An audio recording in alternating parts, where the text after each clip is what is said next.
You did everything right. You showed up every single day. You paid the bills. You fixed what was broken. You stayed when it would have been easier to leave. You loved people who didn't always love you back, and you did it anyway, because that's who you are. That's what good men do. And then one day, everything was gone. The marriage, the friendships, the family dinners, the phone calls, the people you would have died for. They just disappeared. Not dramatically, not all at once, just slowly, quietly, like smoke through an open window. And you sat there thinking, what did I do wrong? Here's what nobody told you. You didn't do anything wrong. That's exactly the problem. Stay with me, because what I'm about to tell you in the next few minutes is something most men spend 40, 50, 60 years learning the hard way. And when they finally understand it, sitting alone, staring at the ceiling at 2 a.m., they all say the same thing. If only someone had told me this sooner. I'm going to tell you now. Let me tell you about a man named Robert.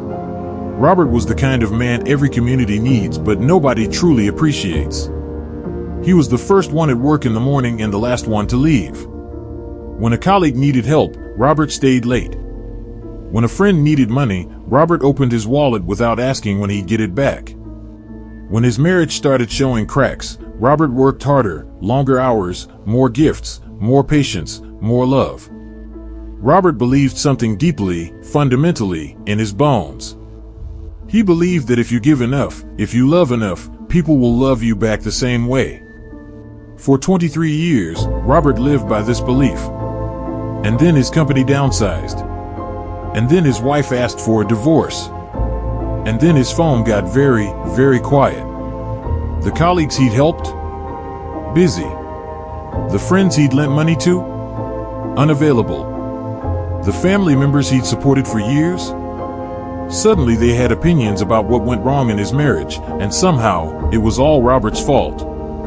Robert told me, and I'll never forget these words, he said, I spent my whole life making deposits into people.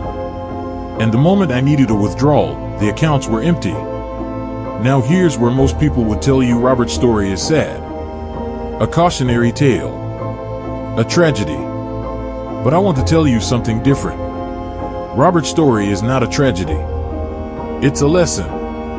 The most important lesson a man can ever learn. And the reason most good men learn it too late isn't because they're stupid. It isn't because they're weak. It's because from the very beginning, from childhood, they were handed a map that was drawn wrong. But before I tell you what that wrong map looks like, I need to tell you about something that happened over 500 years ago. Something that got a man thrown in prison, tortured, and exiled from his own city. Not because he was evil, but because he told the truth that powerful people desperately did not want to hear. In 1513, a Florentine diplomat sat in a small farmhouse outside the city that had exiled him. His name was Niccolò Machiavelli. He had served Florence loyally for 14 years. He had been a good man, by every conventional definition of the word.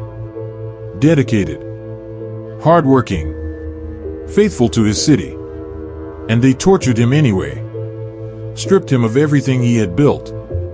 Left him with nothing but a quill, some ink, and the long, painful silence of a man who finally had time to think.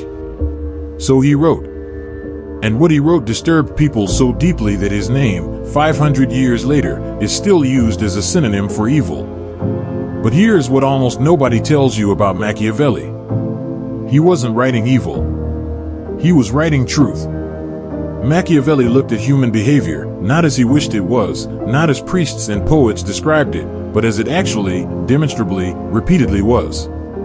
He watched how people treated each other when resources were scarce. He watched how loyalty evaporated when power shifted. He watched how the most generous men were taken advantage of most completely. And he wrote one sentence that should be taught to every young man on earth before he takes his first step into the world. Men are driven by two principal impulses, either by love or by fear. And of these two, fear is the more reliable.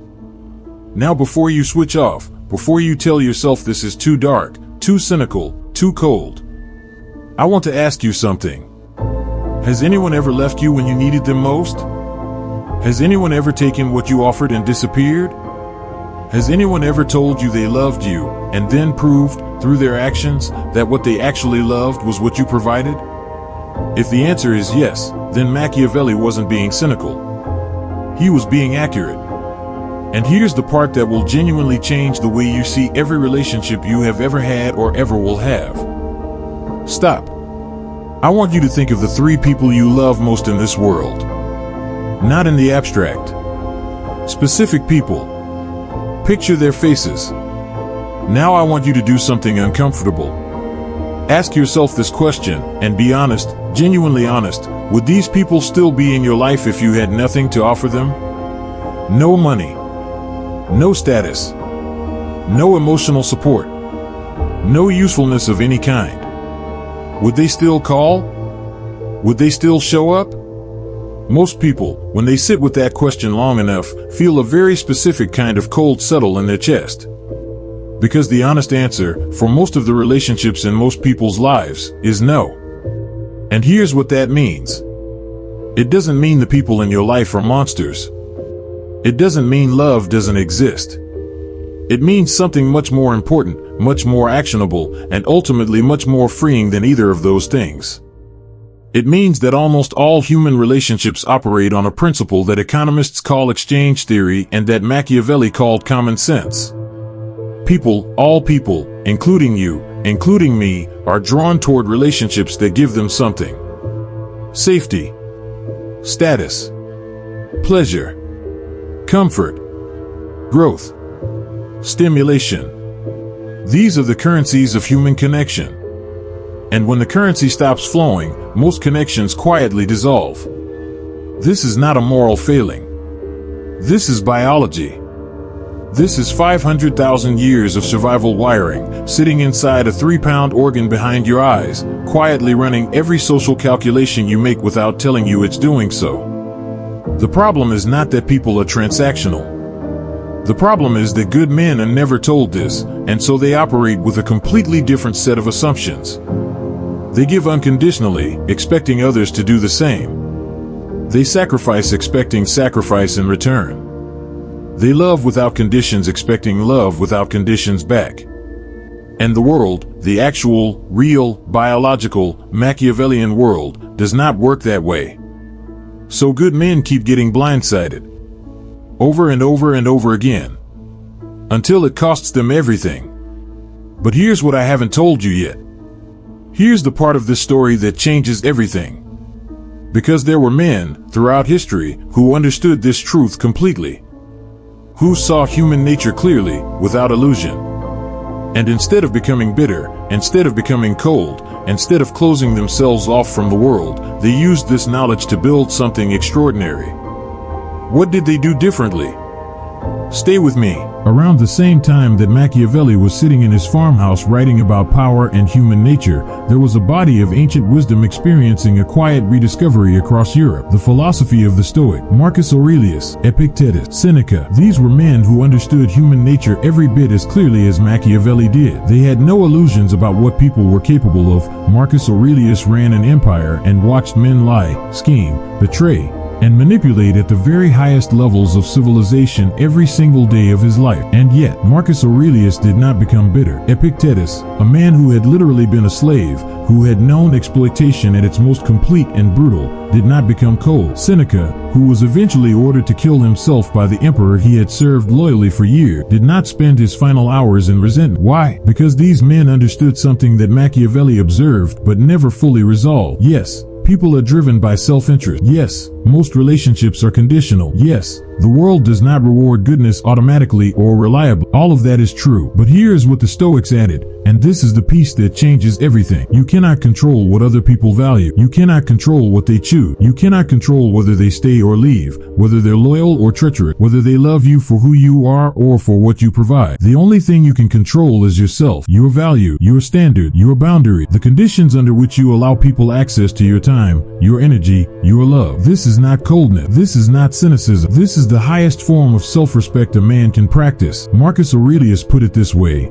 And I want you to really hear these words. You have power over your mind, not outside events. Realize this, and you will find strength. Robert, the man I told you about earlier, Robert eventually found his way to this understanding. Not easily, not quickly. It took 3 years of silence and solitude and painful honesty with himself. But when he came out the other side, he said something I think about often. He said, I used to think boundaries were walls that kept people out. Now I understand they're the only way to find out who actually wants to come in. Let me tell you what it actually costs a good man to learn this too late. And I'm not talking about the obvious things, the divorce settlement, the lost friendships, the empty apartment. I'm talking about the internal cost.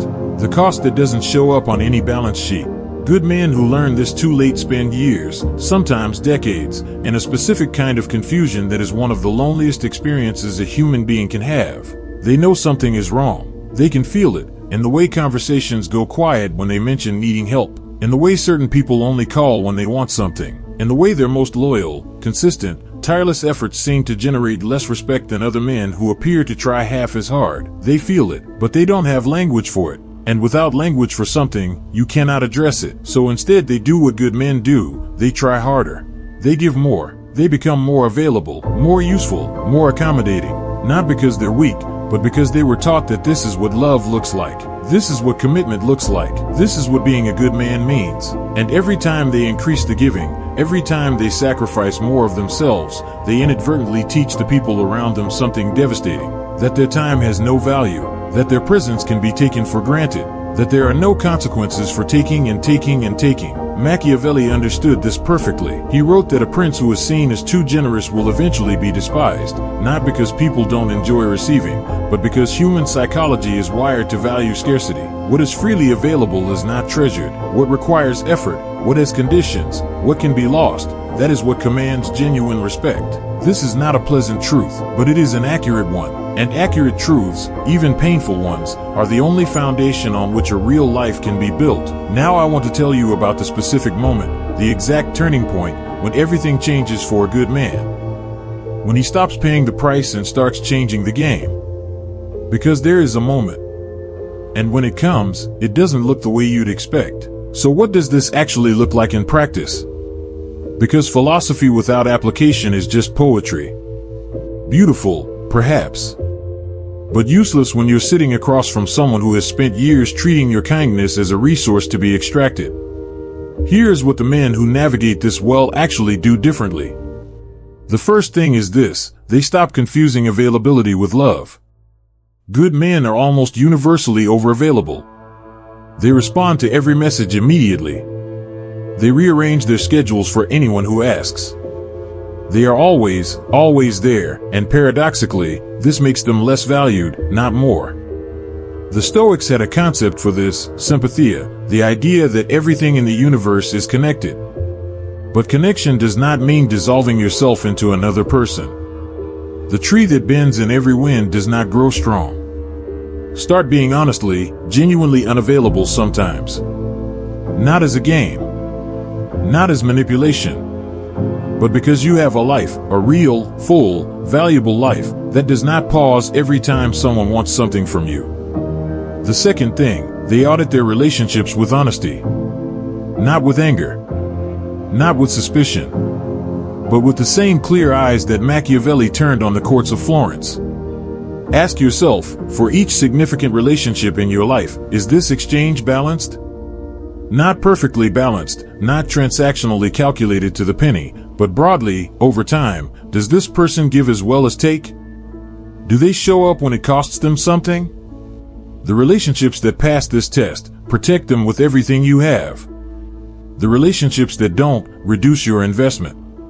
Quietly, without drama, without explanation. Simply redirect your energy toward people and things that deserve it. The third thing, and this is the one that changes everything. They build an identity that is not dependent on being needed. This is the deepest wound in most good men. Their sense of worth is built entirely on their usefulness to others. They feel valuable when they are fixing something, providing something, solving something. And when there is nothing to fix, nothing to provide, nothing to solve, they feel invisible. This is the root of everything. Because a man whose value lives entirely in what he does for others will always be at the mercy of whether others acknowledge that value. Marcus Aurelius, Emperor of Rome, one of the most powerful men who ever lived, wrote his private journal not as a record of his achievements, but as a daily practice of reminding himself that his worth was internal, unconditional, not dependent on whether Rome appreciated him. Do not indulge in such reveries as, my neighbor's circumstances are bad, what is he doing at home? What does he get out of life? Do not waste and wear out the rest of your life in thoughts about other people. Look within. When a man's value lives inside himself, when he knows who he is independent of anyone's opinion or need, something remarkable happens. The people who were with him for what he could provide tend to drift away. And the people who are with him for who he actually is, they stay. The circle gets smaller. But it becomes real. Let me come back to Robert one last time. 3 years after the divorce, 3 years after the phone went quiet, after the friends disappeared, after everything he had built crumbled, Robert called me. And I barely recognized his voice. Not because he sounded broken. Because he sounded free. He told me he had 2 friends now. 2 real ones, the kind who showed up at 11 p.m. when his father died and didn't say anything useful, just sat there in the dark with him because that's what you do for someone you actually love. He told me he had started saying no. Not to everything. Not out of bitterness. But carefully, thoughtfully, with full awareness of what his yes was worth. And he said the strange, unexpected consequence of saying no more often was that his yes had become precious to him and to the people he gave it to. He told me he had stopped trying to be the most giving person in every room. And had started, for the first time in his life, trying to be the most present. Then he said something I want you to carry with you. He said, I used to think being a good man meant giving everyone everything they asked for.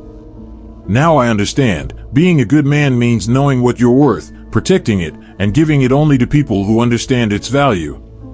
That is the lesson. That is what costs good men everything when they learn it too late. Not that love doesn't exist. Not that people are evil.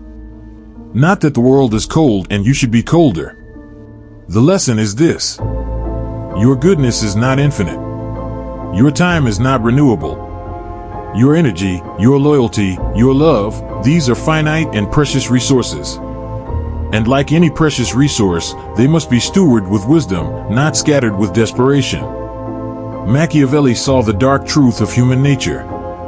The Stoics saw what to do with that truth. And the good men who survive, who thrive, who build lives of genuine connection and genuine peace, are the ones who hold both of these things at the same time. Clear eyes. Warm heart. Unshakable standards. You didn't get this information at 20. Maybe not at 30 or 40 either. But you have it now. And the question Machiavelli would ask, the question Marcus Aurelius spent every morning asking himself, is the same question I'll leave you with today. Now that you know, what will you do differently? If this reached something real in you, if somewhere in these words you recognized your own story, your own Robert, then do one thing before you leave. Think of one relationship in your life where you have been giving without receiving. Just one. And decide today, not tomorrow, what you are going to do about it. That decision. That one small act of clarity. That is where everything changes.